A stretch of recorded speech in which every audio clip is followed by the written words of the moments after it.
My God. Here we are.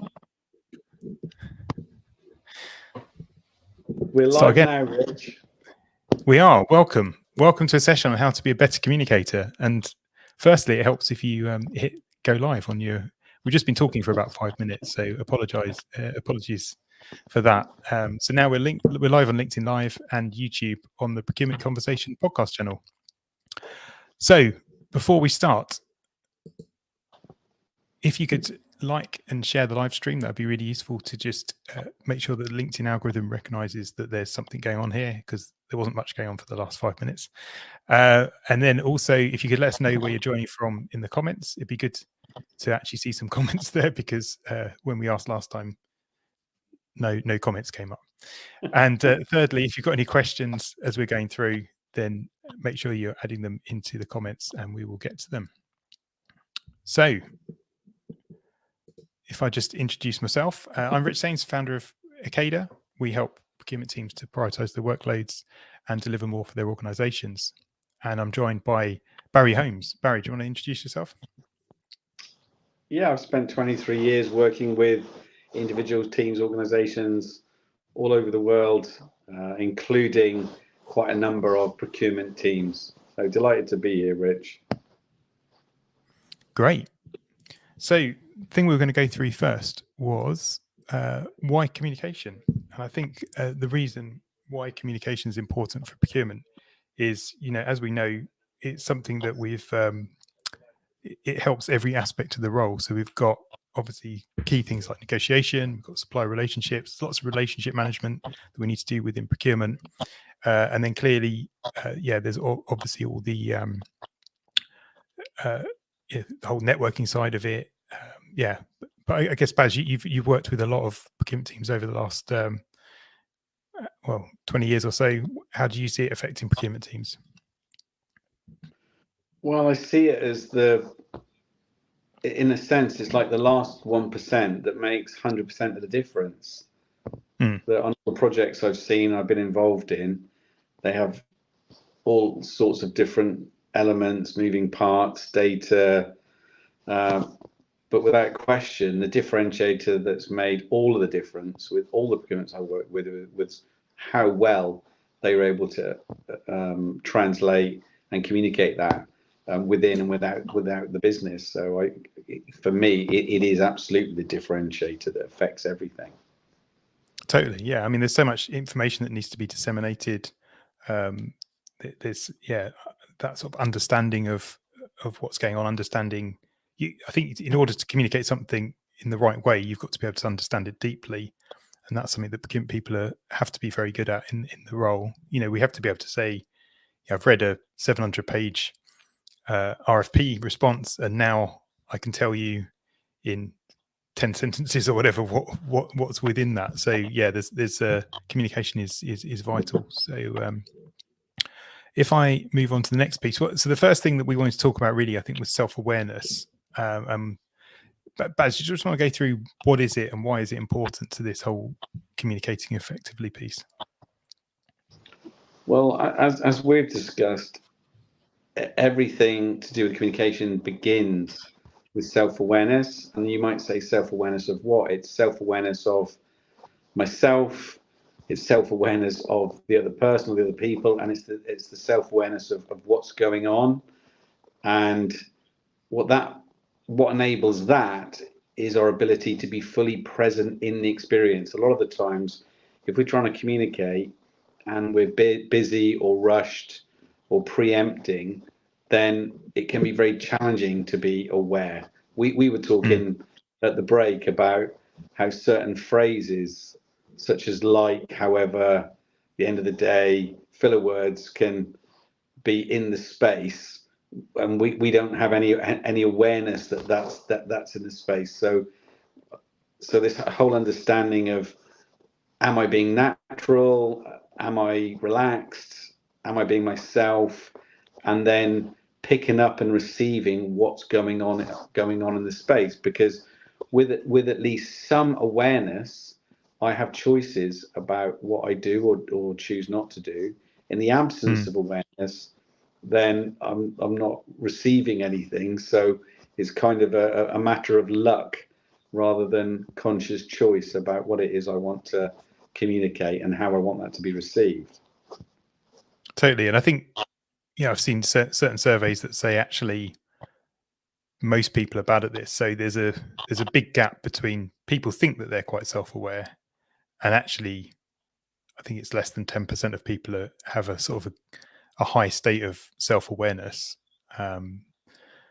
So what have you got any thoughts behind that about why? I mean, are we just sort of delusional and lying to ourselves, or do you think it's like, is it just the sort of some people are better at it than others? Or I think it's to do with a number of things. I think all of us have a narrative running in our head telling us how things are, but that is just that. It's our own narrative. It's not everything that's going on. So I think it's being aware that we've got a narrative running in our head, but being aware enough to be open that there's other things going on.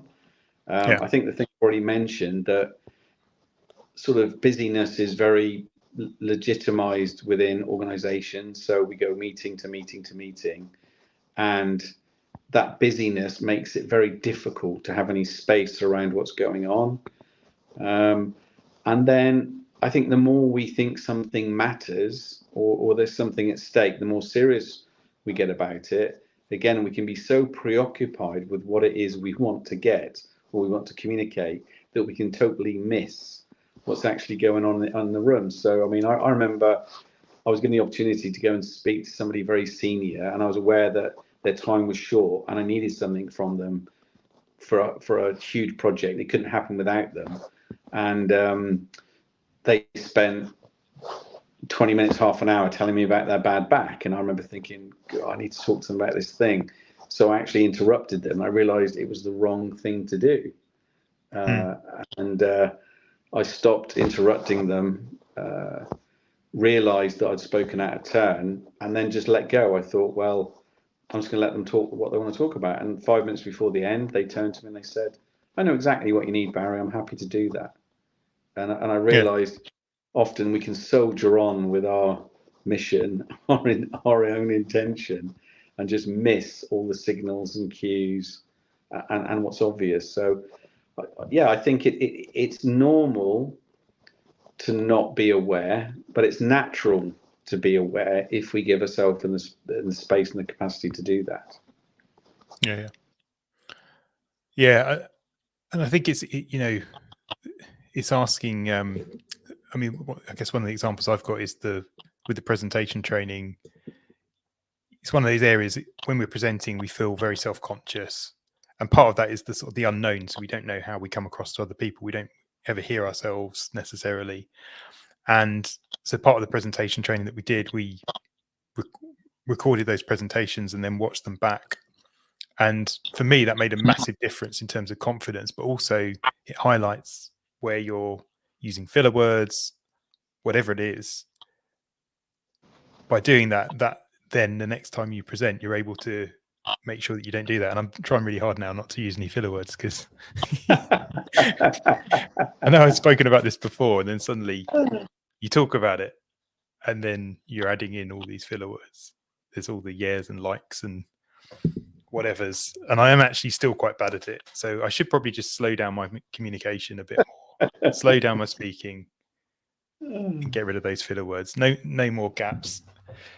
And also as well, negotiation training, we did the same thing. So by taking a case study or an example, running through that negotiation with your counterparty, having that recorded, and then watching that back.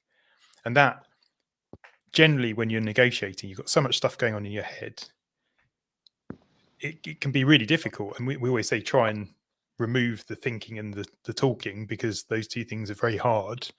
And actually, by watching the video back, you can really see where that's the case, because your mind's going 110%, and then what's coming out of your mouth isn't optimal. So that's another good example actually of where I feel like the learning that you have from watching yourself back, doing something back, actually, big big learning point there. So anything else do you think on self-awareness? Yeah, I was talking to somebody about this earlier today, about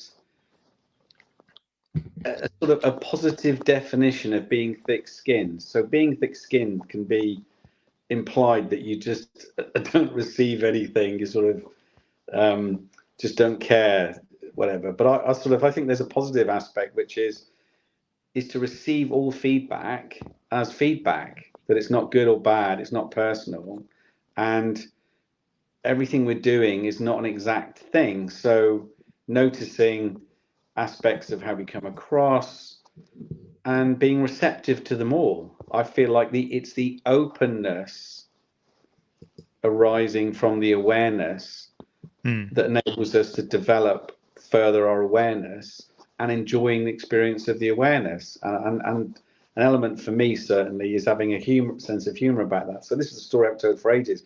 I'm originally born in Norway, and the language is called the singing language, Åssen har du det?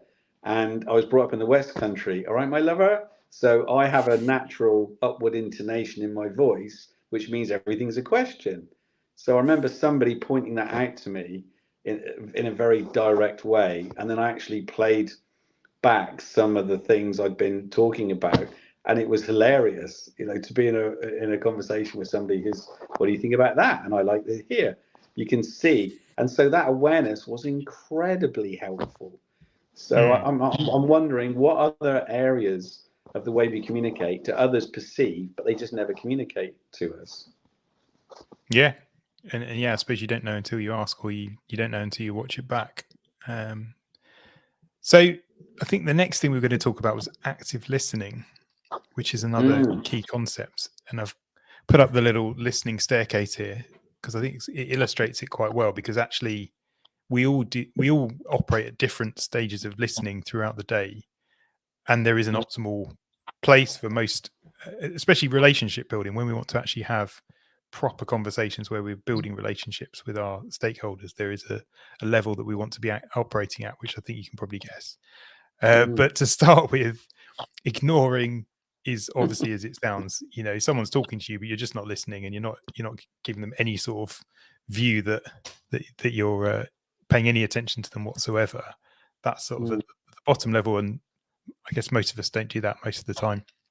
The next level, pretending. So that's sort of as it sounds. You're looking at the person. You're probably thinking about something else. You may be using words such as yeah, aha, whatever to give that impression that you're actually listening to them, but actually it's pretend listening. The next piece is selective. So this is where you're sort of half listening. You're waiting for something of interest, but you're again potentially concentrating on something else. So I've put the ear there because the ear there's a bit of listening going on. The next step is attentive. So most of our listening is usually here. We're assessing incoming information for agreement. We're not necessarily fully connecting with the speaker, but we're sort of processing it. And do we agree with this? Do we not agree with this? Sort of having those sort of viewpoints. So that's attentive listening. And I guess attentive listening, if you're potentially watching this or whatever, you might be attentively listening, or you might be selectively listening, depending on what you're doing, but you're probably acting there because obviously there's no necessarily feedback, face-to-face type feedback. The next level is active listening, and this is listening really with empathy. So this is where you can connect more deeply with an individual. You can build more of a relationship. You're sort of considering the other person's feelings. So you're talking about something, but you're thinking, well, yeah, what are they thinking about that, or how are they feeling about that? So that's why we've got the heart that comes into that piece. And then there's this other level, which is proactive.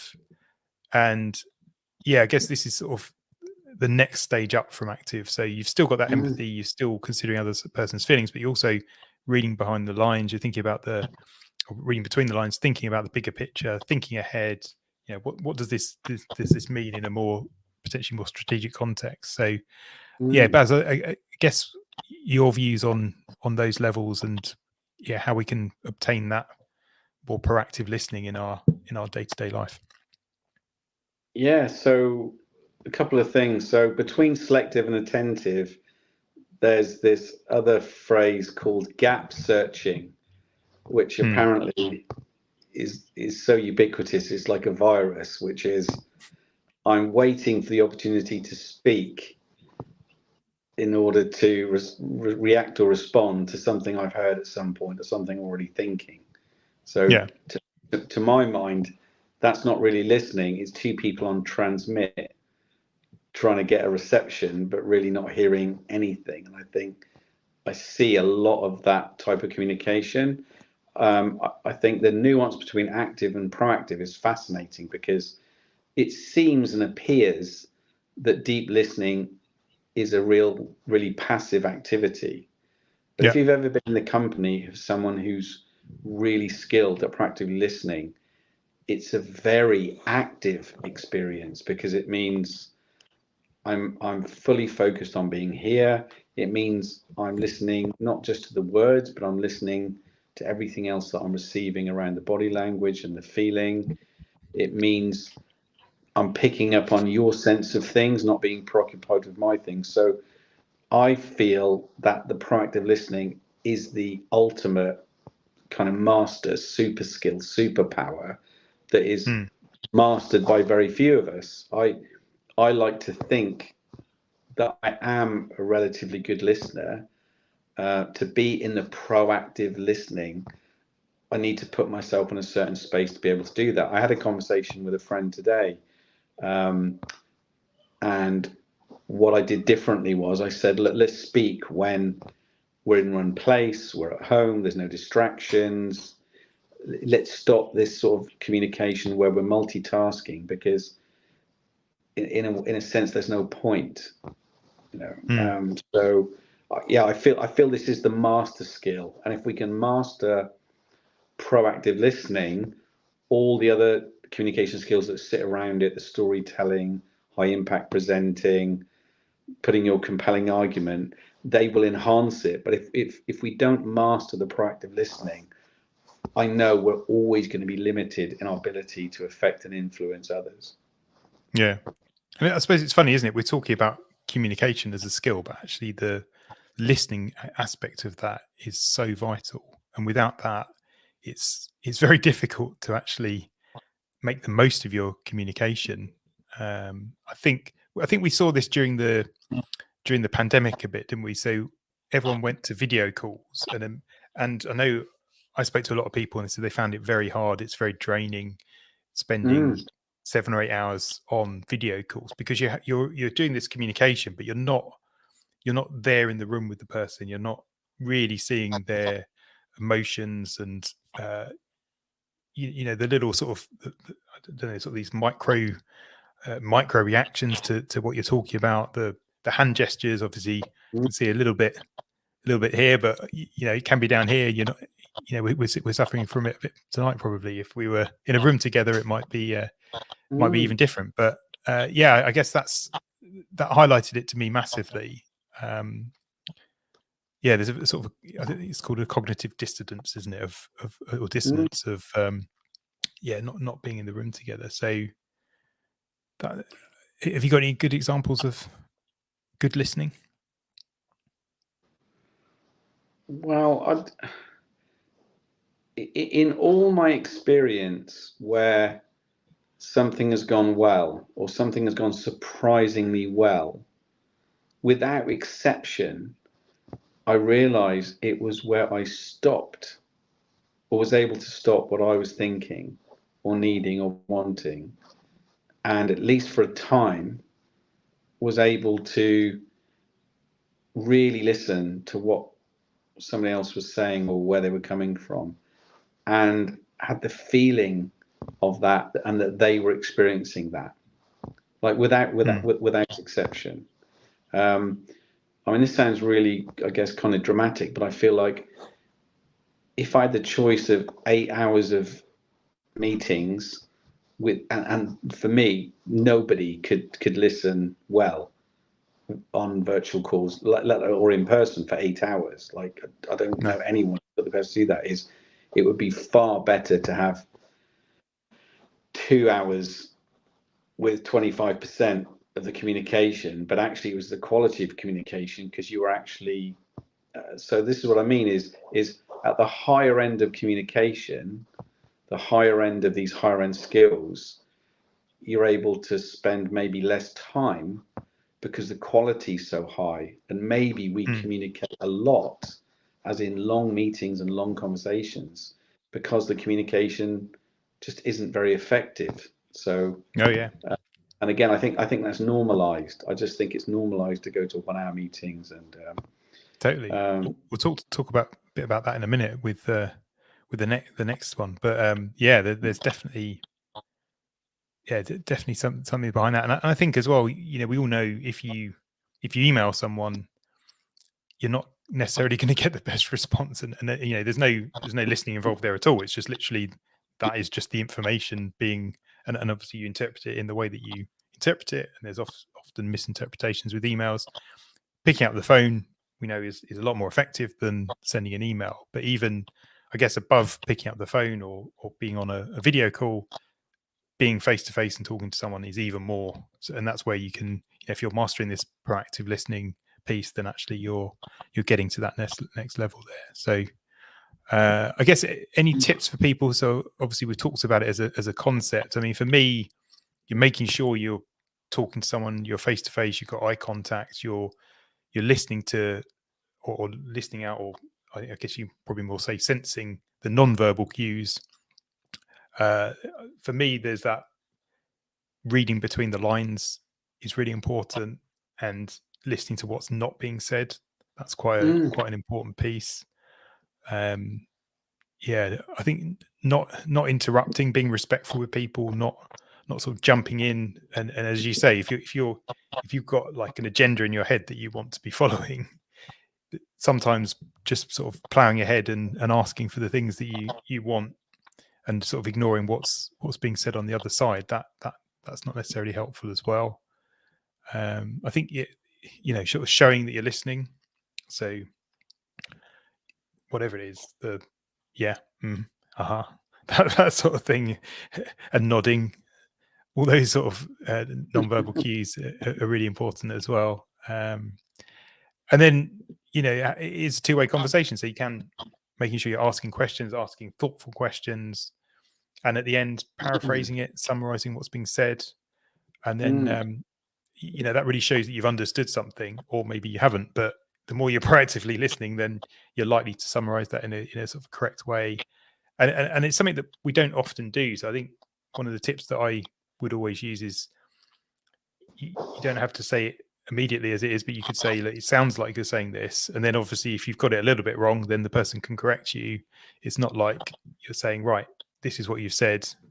That could be a little bit more assertive and aggressive. I think, it sounds like you're saying is one that you can use quite a lot there. Yeah, I've got this little angel on my shoulder when I think about listening, called Colin Smith. He's literally referred to as the listener, and I met him because the experience of I was in a virtual space with him. His listening was just incredible, and he has this wonderful phrase, and what else?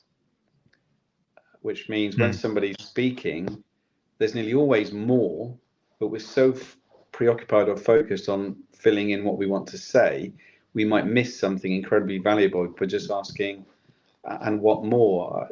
The other two tips I would give is, and I'm more and more conscious of this, is before I even start getting into a conversation with someone, is making sure I'm in a place where I can really be present for the conversation. And if I can't, asking for some time so that I can be present. Go to the loo, grab a cup of tea, have 2 minutes to take a breath. And without exception, people appreciate and respond very positively to that. And then it's having the quality of curiosity. I already know what I think, so there's limited interest in me hearing that again. Hearing what somebody else thinks is infinitely fascinating, because there's the potential to learn something new. So I think being relaxed, being open, and then being curious. And there's something about, I agree with the cues around letting somebody know you haven't gone to sleep, or just staring at them like it's a police interrogation. I also think it's quite good to have fairly neutral cues, because sometimes they'll say something and we'll go, and it's sort of reaffirming aspects of what they're saying, and then other times we might sort of be going, looking away. So just remaining in a sort of neutral place of openness and curiosity. And then I found when someone feels really listened to, they're so much more receptive to what it is you've got to say. Yeah, totally. People want to feel valued and well listened to, don't they? That's such a big aspect. So before we get on to the next slide, I guess we've only really got one more slide to go, and then we'll be taking questions and answers. So it'd be good if you've got any questions, then do put them in the comments. If you don't worry, because we could probably just chat on for a little bit. But yeah, if there's anything you want to ask, then make sure you're asking it at this point. The last piece we were going to talk about was concise communication. And yeah, I guess this is something for me helping write C-level communications over the years. You really saw how the CEO likes to receive their information. They like to, they don't want necessarily a massive report. Usually a few bullets about what something is preferable. And I think, at that point, say 10, 15 years ago, a lot of people didn't have as much going on in their lives as maybe some of these C-level executives. So they had lots of information coming at them all day long. They had to make lots of decisions. So they wanted that sort of clarity and concise communication. But I think now we're in this place where everyone has a lot of information coming in. The jobs seem to be every year more and more is being done. And actually, in terms of what we can concentrate on, having something communicated to you in a concise way is so much more important. I guess the example here on the screen is a traditional procurement policy on the left there. It's usually reams and reams and reams of paper. I mean, you hear of some, at one point it used to be a competition, I think, who could come up with the longest procurement policy, 50, 60, 70 pages. And you think, is anyone ever going to read or understand that? And I know, and this is where I guess in the olden days, it always came back to it's a mandate and you have to, and you must, and you'll be sanctioned if you don't, and this sort of thing. But actually making something that's a one pager is so much more helpful, because then you really condense it down to the most important points. Similar with contracts, we have very long contracts, but giving someone a contract summary, like an operational owner who can take that into the day-to-day job, is so much more important than the all the legal terms that we agree. So yeah, Baz, what's your thoughts on communicating in a concise way? Well, I would affirm and agree with everything you said. There's a phrase: if you can't explain it to a child, then you don't understand it yourself. So I think that's a good place to start. We did an enormous project with one of the world's largest mobile providers on presenting skills, and the reason that for the piece of work arising was we got the brief that the directors were literally swamped and overwhelmed with endless rambling multi-slide presentations, which, and given the nature of the organization, very dynamic, innovative, was just a complete mismatch. So we spent 3 years training thousands of managers to present never for longer than 18 minutes and never with more than 8 slides as a maximum. And we thought that was radical. We found out after we stopped doing the work that the new CEO was 3 slides and you got 2 minutes. So they'd gone even further down. So I would caveat by saying there is a place for long form. So it's not to negate where it's really appropriate to do things at length, but in the main, it's what's the most precise.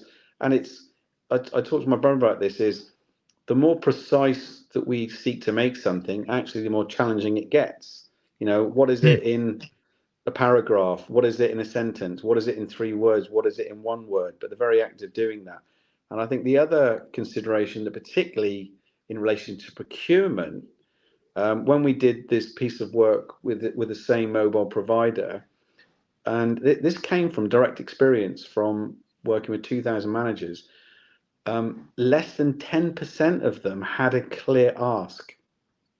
Yeah, that's the other issue, isn't it? Yeah. Because that's what everyone in the room is considering.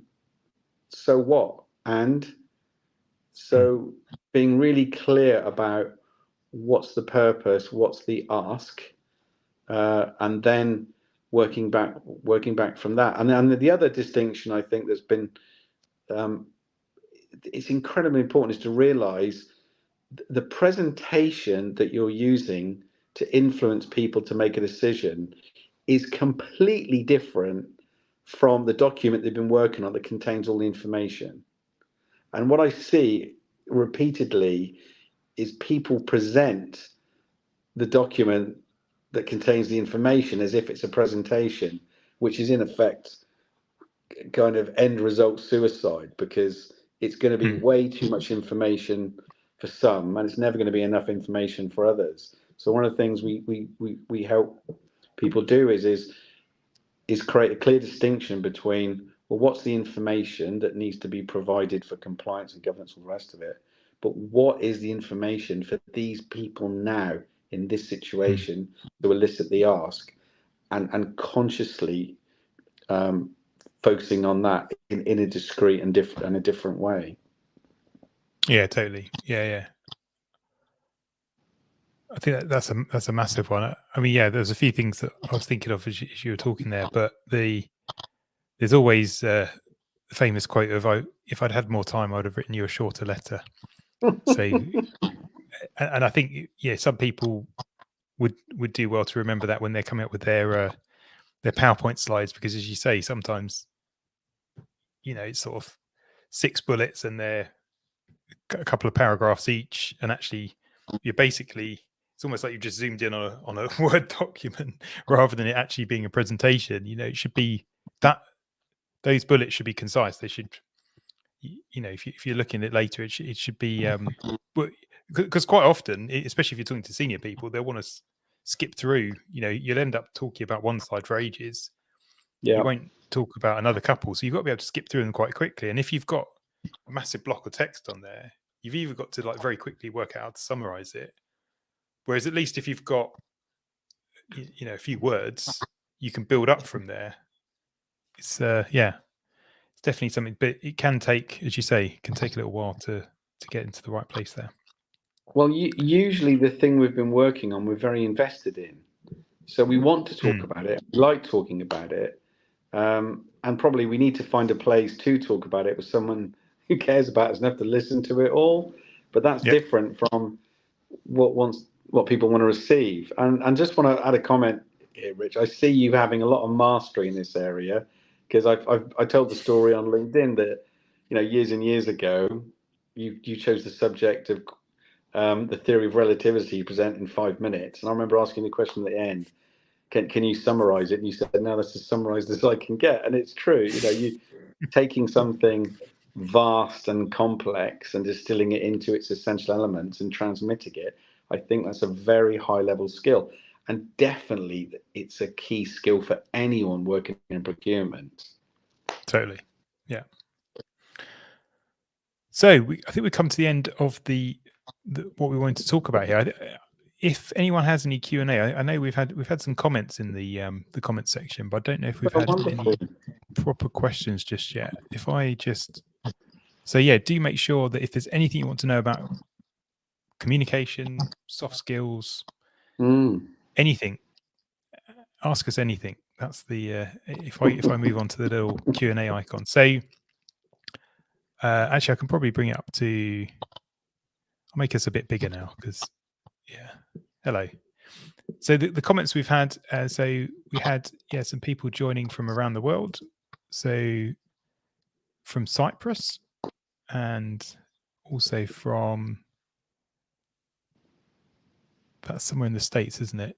I'm not big on my state abbreviation. Wyoming, so I think. apologies for that. Yeah. Where is that? Sorry, Wyoming, I think. Wyoming. Oh yeah, I thought so. Yeah, I didn't know what the V was though, but that was anyway. And from Ethiopia as well. It's brilliant. And we've got a great comment here. Yeah, love the approach on the proactive listening. I think that's something that was a real eye opener for me. Actually, was having that ability to proactively listen to people really deeply. And yeah, generally we just don't spend enough time in that space. And I think it does take a bit of energy. It does take a bit of mental energy, but I think the results that you get from it are just so much greater than if you're sort of listening on a sort of superficial level. So yeah, I like the whole proactive listening idea as well there. We've got a comment from Karen. So Karen, yeah, the procurement policy and processes have become a bit blurred. So yeah, I think the policy can definitely be a one-pager. Potentially the processes, yeah, I mean, you can sort of like put those into diagrams or whatever to make those a little bit more easy to understand. But yeah, we did used to have these ridiculously long things in procurement that seem to be thankfully on the way out. I think everyone's realised that it's not great from a stakeholder experience point of view to if you don't read this massively complex document full of jargon, then you're going to get into trouble. That's not a way to win people over, really, is it? And yeah, Karen also said to know your audience. That is a key thing, isn't it? Yeah, we didn't really talk about that. That might be a theme for another session around communication, where I've definitely been in situations where the person's literally staring you down. What is it?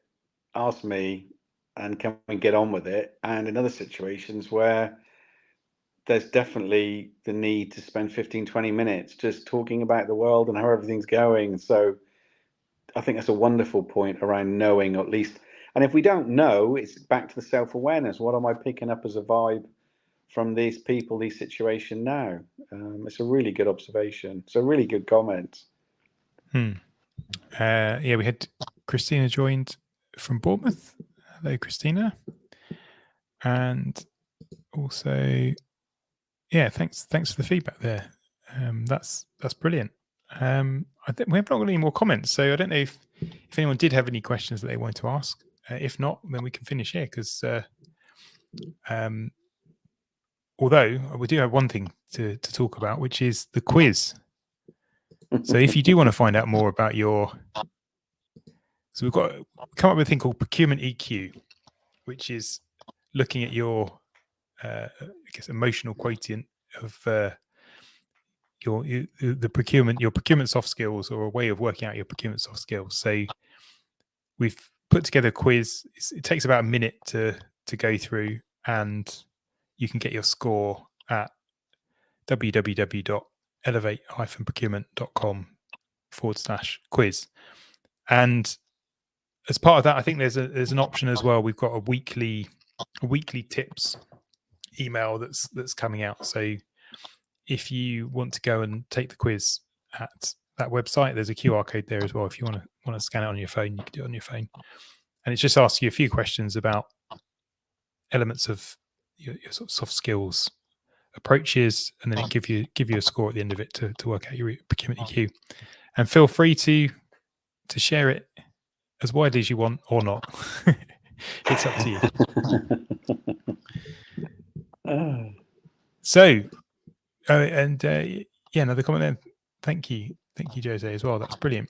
And so, Baz, I think that was everything. I don't know if you wanted to say anything more, but if not, thanks for joining, and it's good to talk to you. And thanks to everyone who's joined on the LinkedIn Live and on the Procurement Conversations YouTube channel as well. Brilliant. We'll call it a day there. Thanks a lot. See you later. Thanks, Rich. Thanks, everyone. Bye.